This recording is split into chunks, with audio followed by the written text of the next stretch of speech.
صكوك الغفران مو هذه يا استاذ ابو خالد. وانت لا تخليني اغير الموضوع، لا تخليني اغير الموضوع، بارك الله فيك. ها اسمعكم صكوك الغفران، هم اسمعكم، هم نسمعكم صكوك الغفران ولا يهمك، حاضرين الطيبين. السيدة الصديقة الكبرى فاطمة الزهراء سلام الله عليها تتشكر بهذول الحريم المؤمنات الصالحات، نشارك في مجالس الحسين الليلة ليلة الفتاة.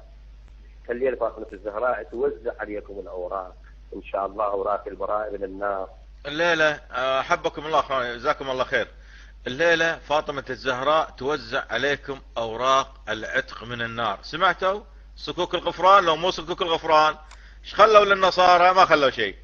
الليلة فاطمة الزهراء توزع عليكم الأوراق إن شاء الله، أوراق البراءة من النار، إن شاء الله أوراق العتق من نار جهنم، إن شاء الله أوراق قضاء الحوائج اللي عد حاجة الليلة.